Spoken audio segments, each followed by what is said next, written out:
राधा वल्लभ श्री हरिवंश। स्वागत है आपका हरि के भक्त सीरीज एपिसोड नंबर 3 में। भक्तमाल के चरित्र अत्यंत रोचक तथा भगवत भक्ति से भरे हुए हैं। उसमें वर्णित तथा प्रियदास जी द्वारा विवेचित एक भक्त करमैती बाई का पावन चरित्र भी भक्तमाल में दिया हुआ है।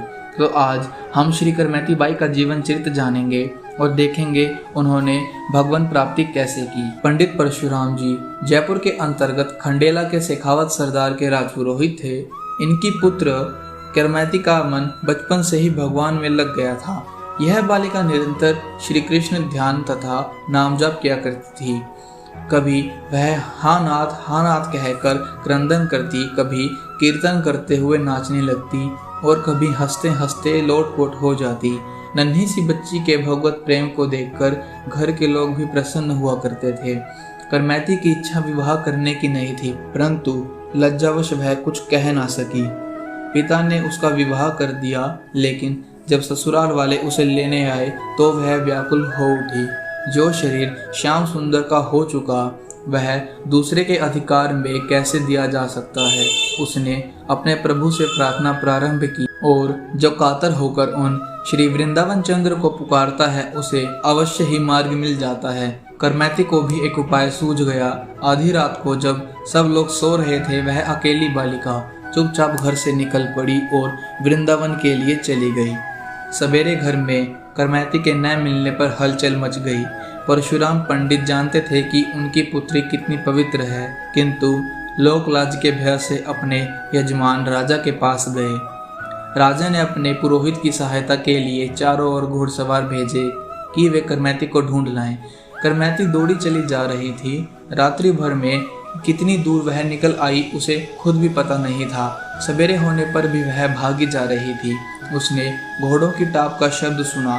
करमैती जी को डर लगने लगा कि ये घुड़सवार उसे ही पकड़ने आ रहे हैं। आसपास न कोई वृक्ष था और न कोई और दूसरा छिपने का स्थान, किंतु एक ऊंट मरा पड़ा था और रात्रि में श्रृंगालों ने उसके पेट का भाग खा लिया था।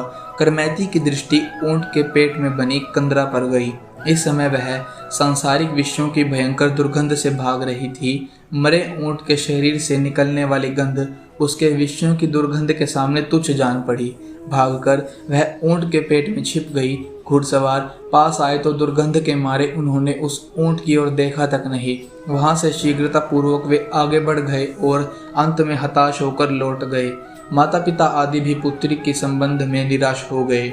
जिसकी कृपा से विष भी अमृत हो जाता है, अग्नि शीतल हो जाती है, उसी की कृपा वर्षा करमैती पर हो रही थी। ऊंट के शरीर में वह भूखी प्यासी 3 दिन तक छिपी रही। उस सड़े ऊंट के शरीर की गंध उसके लिए सुगंध में बदल गई थी।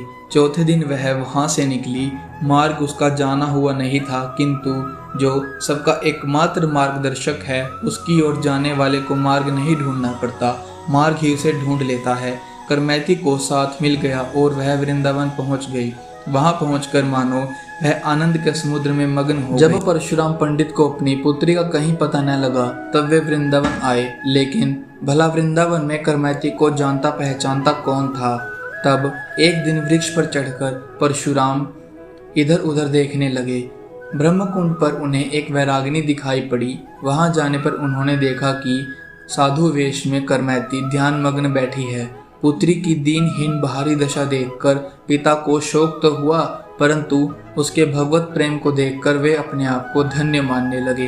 कई घंटे बैठा रहने पर भी जब करमैती का ध्यान भंग नहीं हुआ, तब पिता ने उसे हिला डुलाकर जगाया। वे उससे घर चलकर भजन करने का आग्रह करने लगे। करमैती ने कहा, पिताजी, यहाँ आकर भी कोई कभी लौटा है? मैं तो व्रज राजकुमार के प्रेम में डूबकर मर चुकी हूँ। अब मुर्दा यहाँ से कैसे उठे? अंततः परशुराम जी उसके भगवत भाव को देखकर वापस घर लौट गए।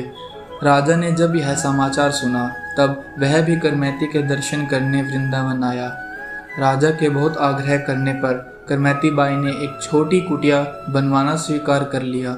राजा ने करमैती बाई के लिए ब्रह्मकुंड के पास एक मठिया बना दी।